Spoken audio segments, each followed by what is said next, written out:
like to ask if Keith Alexis is with us right now. Keith, are you there? Good morning. I am absolutely here. Hi, Keith. How are you? Fantastic, fantastic. In Riverside, California at about 108 degrees today.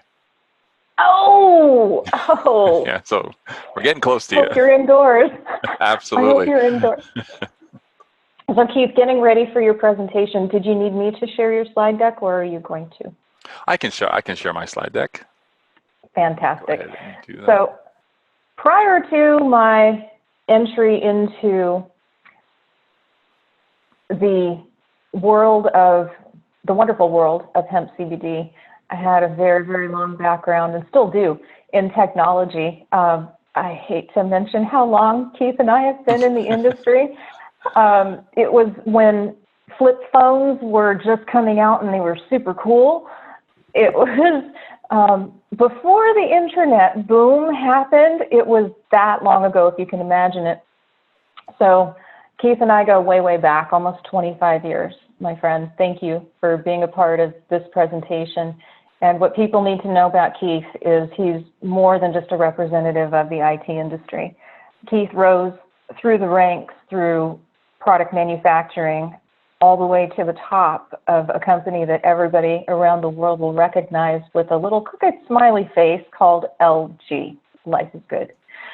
So Keith started his company in, I would say, about 2010. It was almost 10 years ago.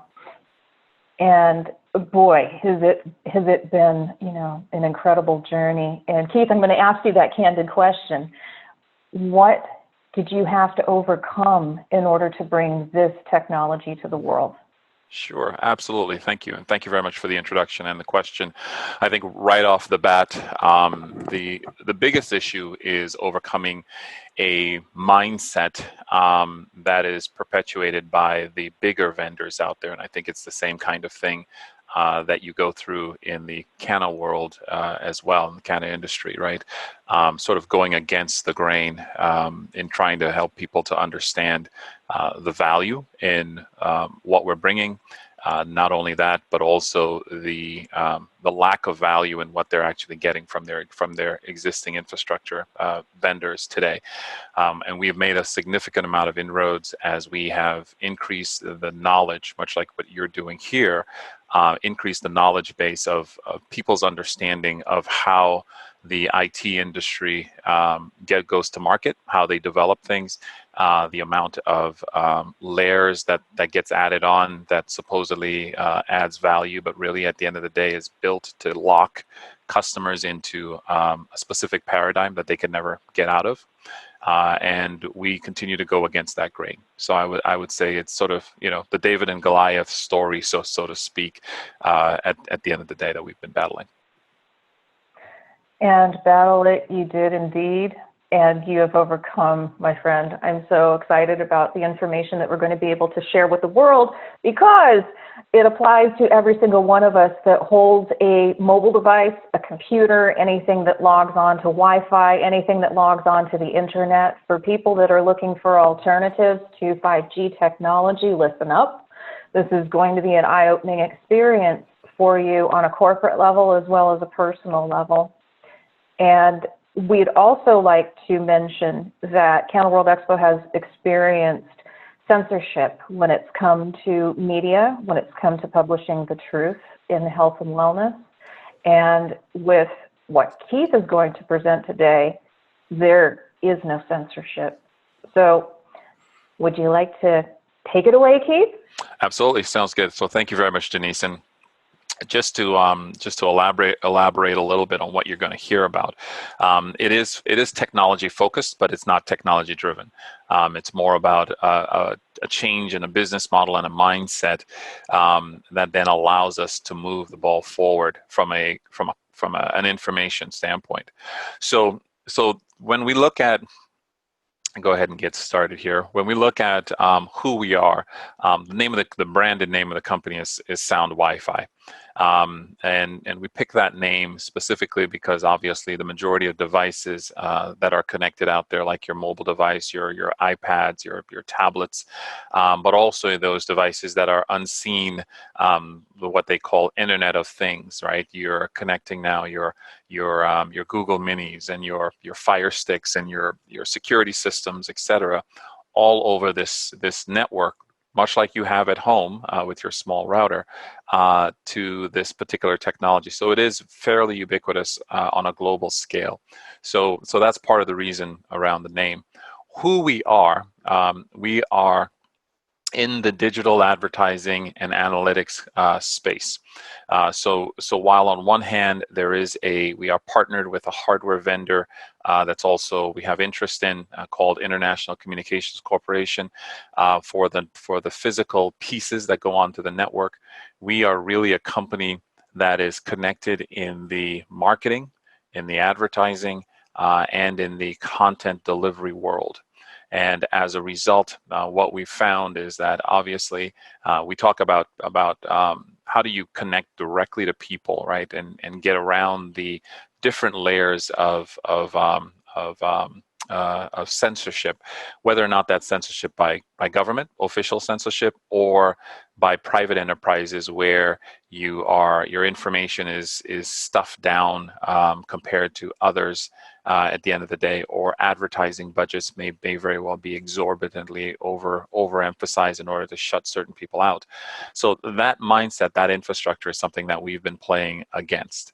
Our business model is an open business model, just like our solutions. And what is it? It is actually the ability with these networks that we deploy across the country and globally to allow what we call direct-to-consumer access. And so by going around the pay-to-play environments like an AT&T, like a Verizon, like your traditional MSOs and service providers, cable providers, etc., we're going around those major choke points at the end of the day from a public company standpoint. We also have the ability of going around by being direct to consumer, the ability of the censorship that happens with a Google, for example, right? And this has been very helpful for us as we get into local communities. So, for example, one of the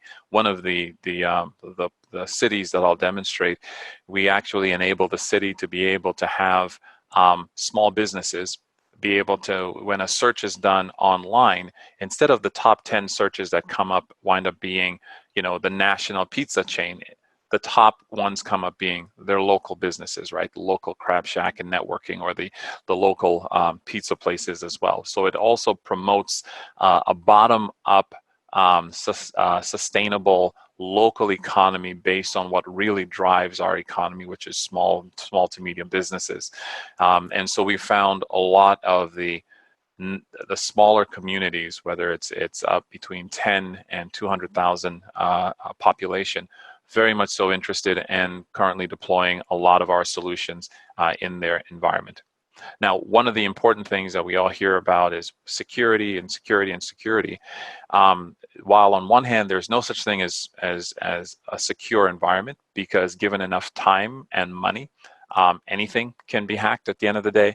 But the important thing here is that we don't take a hacker's approach. What we take is more of a, to be able to put up enough firewalls and blocking people that it makes no financial sense for them to come after our clientele, but also because our networks do not keep any personal information or any valuable information, there is also no incentive for them to actually hack any of our environments as well.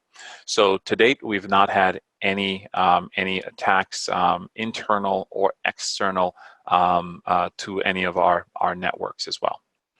And so, sort of going one step further, why are we doing this? As a corporate entity, we feel that it is good business to do good. There is obviously, in this stay-at-home environment, there is clearly ample business out there, profitability from a profitability perspective.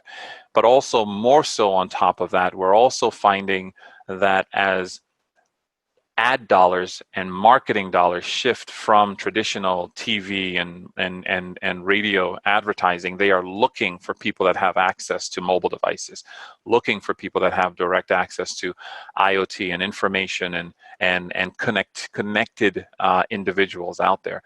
So what winds up happening is that we end up getting a premium for advertisers to be on our actual network.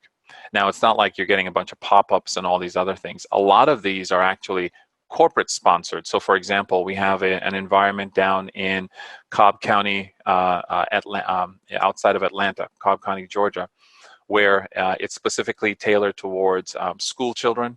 But in that instance, McDonald's is one of the sponsors for the entire network. And it wasn't about, obviously, selling, Happy Meals to poor kids, but it was more about branding. It was more about saying, hey, network sponsored by, hopefully, obviously looking to build a loyalty base. But most importantly, it connected kids in an environment where they didn't have connectivity or they were underconnected, free access to be able to do their homework. Moms didn't have to get up at 4 o'clock in the morning and drive their kids to a McDonald's or Burger King or wherever it is just to upload homework, because 75% of homework today in the United States is actually done online. So there's definitely that hook when we look at, what's the value for these big sponsors and advertisers to actually be on this actual network. And the value from our clientele perspective, the end user, is that they don't have to pay for access. It is also unlimited, and there isn't a game that typically you hear with the providers where they'll say, yes, we'll give you free access for 6 months, and then afterwards they want to twist those people to subscription, or they'll drop them off the network altogether. In working with the University of California, San Diego, my alma mater, they had a program running, and AT&T finished the program. It was for 10 months with these little devices, 500 students that they had in their charter school, and all of a sudden, within 30 days, all 500 students would be cut off from having internet access. So it's a great publicity for these guys at the very onset, but nobody hears about 9 months down the line when they cut the program off, and then these kids or underprivileged or rural communities as well lose their actual broadband, lose their access. So that's part of it. There's definitely a business to be had, a very profitable business, but also the ability to also do good and spread information so that people have access to content, information, and in general, the truth. Now, there are sort of three parts to what we do. There is the broadband part that I just spoke about, right? We can connect to rural communities. We have a community in South Africa today that we just finished, where we are bridging 45 miles into a community of 3,000 people to be able to get them online. And so in some instances, we're literally the lifeline for information for a lot of these communities. And it is our firm belief that, why can't the next Google come out of South Africa, or the next Facebook come out of Trinidad and Tobago, or whatever other community at the end of the day, because these are unique environments that simply have never been online at the end of the day. We work with low-level satellites, so we have a very close relationship with Skylinks and also OnWeb as they get their low-orbit satellites online, again, to be able to connect remote locations. And then we also use another technology. It's a very old technology called TV whitespace. No need to go into the technical stuff, but some of you may know or be familiar with the old days when they had the old TVs with the antennas, and you had two knobs, a UHF and a channel knob, and that technology has been repurposed. It's very safe technology, but also it's very interesting technology that it can go long distances. You don't have to be very close to it to propagate a signal, unlike modern day high millimeter wave length kinds of technology, where you literally have to have a massive box. You may not see it, it's underground, literally almost every other home in order to obtain the eventual goals of 20 gigs over 5G wireless technology. And so there are technologies out there that we deem as more palatable in the long run, It also is easier to connect rural communities that are still underconnected. So even in the United States, roughly between 20 and they're estimating between 10 and 20% of the United States are still underconnected. And what we're finding in this pandemic is that that number is actually greater. So how are we going about doing this, right? We work very closely with cities, small cities, rural communities, even inner city urban centers. You'll be surprised at how many urban centers actually do not have adequate broadband to them. And we are able to, because we have various technologies available to us through ICC, we then are able to create a full network, a smart network ecosystem, and where our advertisers and our supporters of these networks wind up seeing the benefit of being on those actual networks. And that value continues to grow. We have a partner network company that we work with called Network One. We both do the same thing as far as getting these networks supported by large corporate or small donors as well, local donors. And so we've been able to, in some of these network environments, to even bring in the likes of a Walmart or Nike into to support some of these networks, as well as local investors to support these networks. The other piece of this that we work with is your nonprofit. So we work with Habitat for Humanity and Goodwills and other people that have what we call multi-dwelling units, so like apartment buildings, etc., where they allow us access on their facility, so we don't pay the exorbitant fees that may be required by a particular city. And again, because we're working in the what's called the unlicensed frequencies, we typically do not have license charges. There are some high-end technology that we have to use that requires that, but at the end of the day, the majority of connectivity to your individual users on the street is at no additional charge. Again, bringing that to the forefront. And sort of why are we doing this? Again, because information is so vital. The access to the truth and to information is paramount to how we move forward. 55% of the global population can't access internet today, right?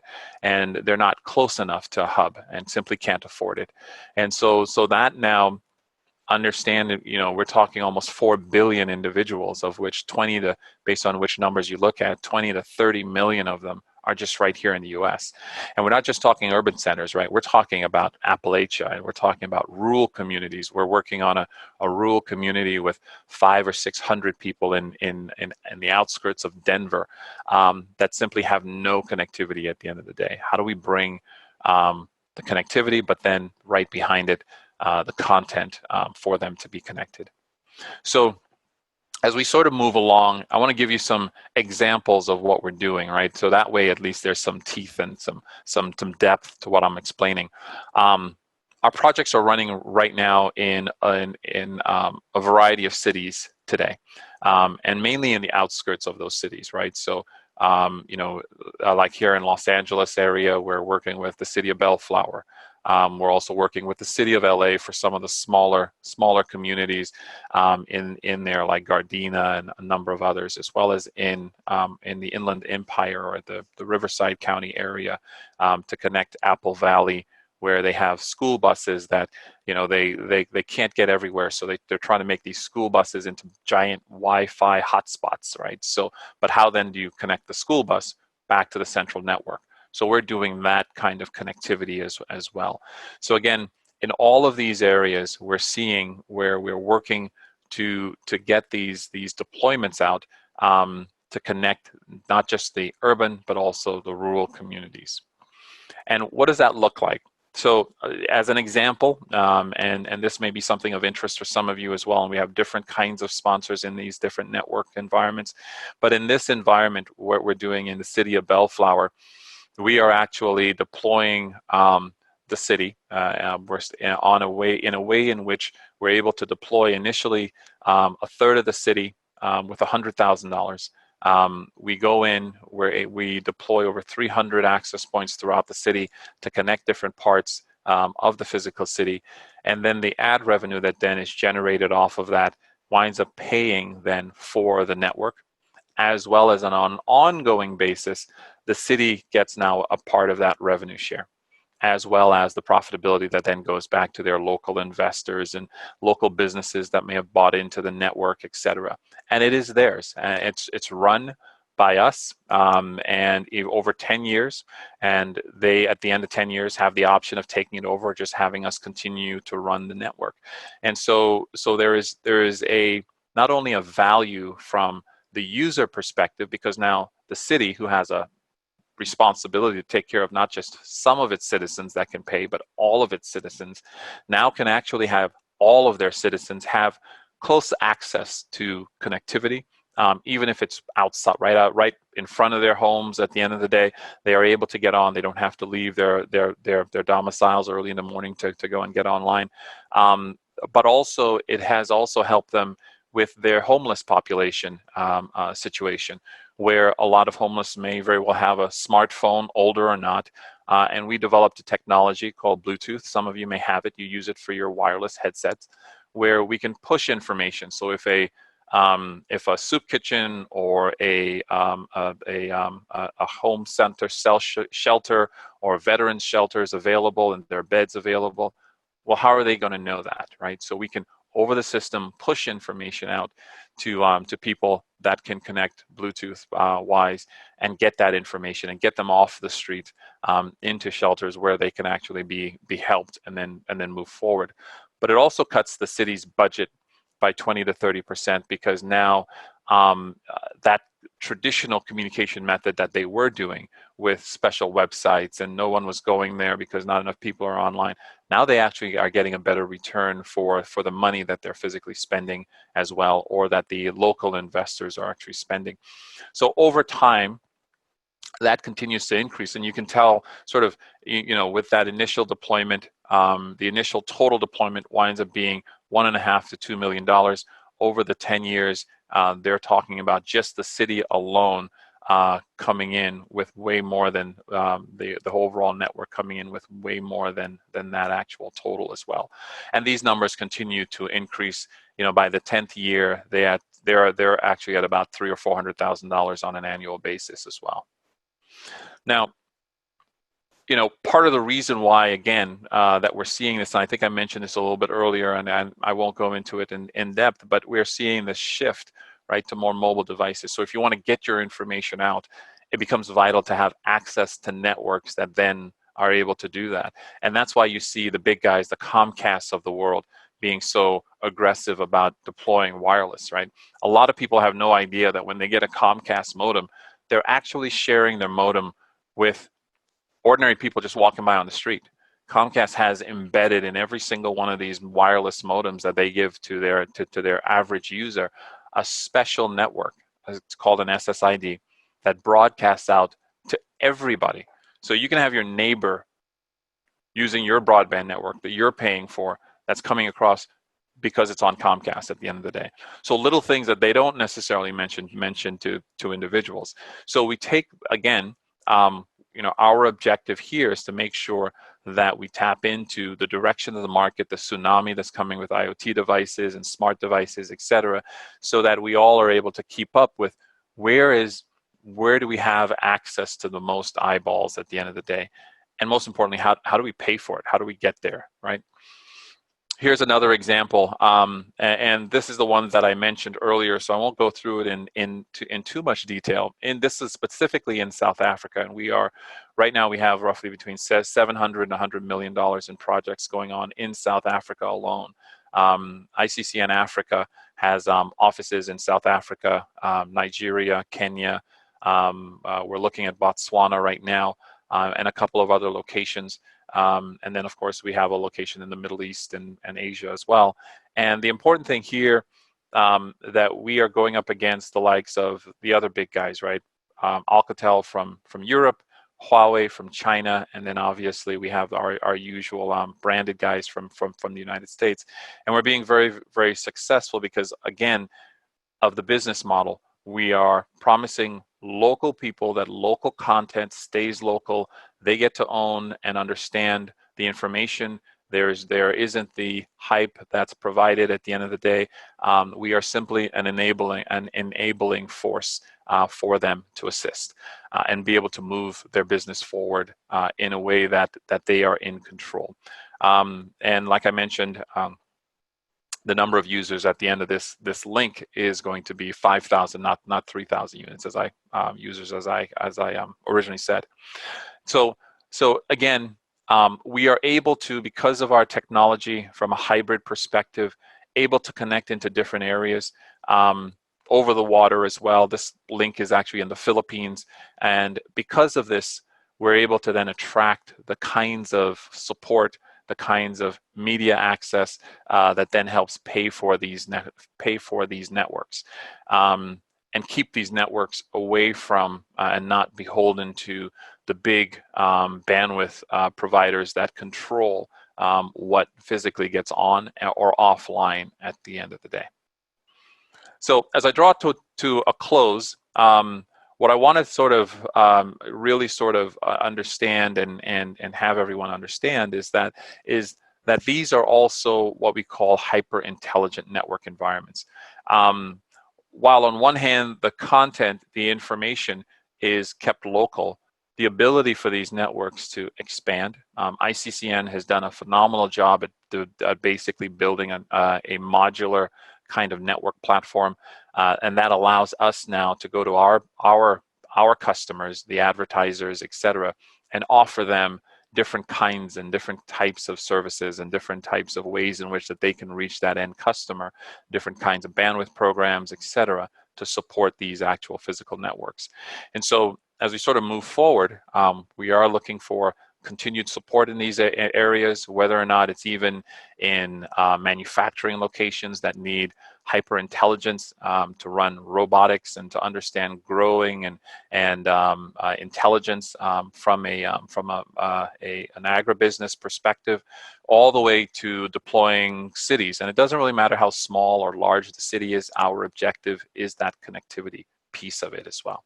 All right. So any questions? So thank you very much for letting me drone on. I trust it was interesting, and I'll hand it back to you, Denise. Thank you. Thank you, Keith. Well, I'm going to hopefully turn the video back on here. So thank you so much, Keith, for that awesome explanation of sound Wi-Fi powered by ICC. And what this means to everybody out there is monetization. And what does monetization mean? To business owners and to entrepreneurs that are out there who are working through this shift that COVID has created. An interesting development is that if you have access to rooftops and you're able to install an antenna on top of a rooftop, you could receive funds for renting that rooftop. And what that ends up doing is creating this umbrella of connectivity that Keith is talking about. And in an agribusiness environment, in a rural location where you're very lucky to have any cell, you're even luckier to have Wi-Fi. When you're able to connect points and make that network larger through TV white space, you're talking a 10 to 40 mile radius, depending on the topography. So in that environment, whoever owns that network actually owns the revenue from the network that Keith was explaining.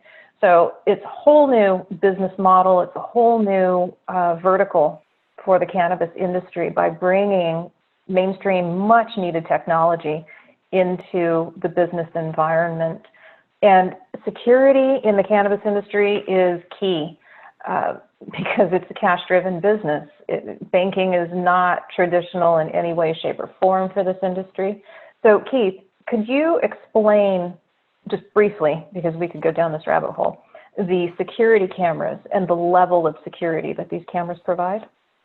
Yeah, absolutely. So we are we provide a system that is military grade. Right, as a matter of fact, right now we are deploying a citywide CCTV system for the city of Raqqa, Syria, for the U.S. military and for the locals. It's eventually going to stay in place, but it allows for layered levels of security, not just at the camera level, at the connectivity level, but then also at the signaling level from a wireless perspective. There are wireless standards that most people have never heard of, like things called erasure codes, which are encryption. You take one encryption, you've heard of encryption, and then you take 2 or 3 other encryption methods and you encrypt them all together. And so they are near hack proof, and so that's why it's being used. It's not cheap, but at the end of the day, it is definitely secure. Thank you, Keith. And one more question about Los Angeles. Could you go into detail on when that city is going to light up? So, put me on the spot there. That's okay. So we have already started that process. To be quite frank, there are a couple of locations that we're in testing, and we still need some city approvals to go through. But we expect to be full bore by the middle of next year. And the interesting thing is that not only is it now Los Angeles, we are having conversations with Detroit, Chicago, Austin, and Atlanta. In Chicago, I'm sure most of you probably haven't seen this. In Chicago, they just signed a $50 million contract with Comcast to connect 100,000 students. We went back with a proposal to connect 1 million students for the same amount of money.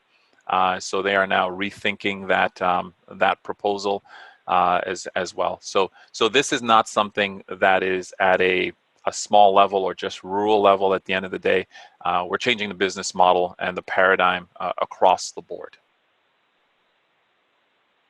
And that's why I have a huge smile on my face, because we've been working on a particular city with you for a very long time.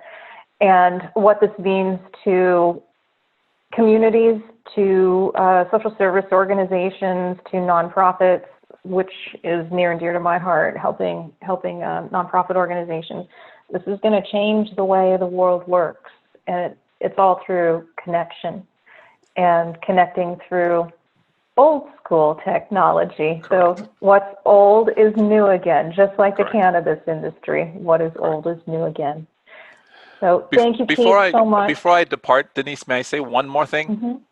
Yeah. And I think it's really important what you just said about changing how the industry works. One of the big things that's going on right now, we are seeing that's going to be another paramount paradigm shift in Africa is our networks are allowing not just cannabis users, but also dispensaries, but also what we call e-wallet processing. And what e-wallet allows, some of you may be familiar with like PayPal and some of these others, but these are detached from your traditional banking system process. These are direct user-to-user transactions. And what that does, it then shifts the monetary or international banks from having control over money flows. And that then puts the control back now to the users as opposed to who controls the banking institutions at the end of the day. And so that's why it's so important, exactly what you just said as well. Sorry, that was it. Wow. If anything really, really needs to change in this industry, it's banking. So perhaps at the November Canna World Expo, we should have you back talking about the e-wallet. So thank you, Keith. Thank you. We sincerely appreciate your participation in Canna World and bringing this technology to light. And for anybody who'd like to get in contact to know a little bit more about this technology or translate it from Tech Talk, go ahead and contact us at cannaworldexpo.com through the Contact Us page, and we would be happy to send you that information. Thank you, Keith. We really appreciate it.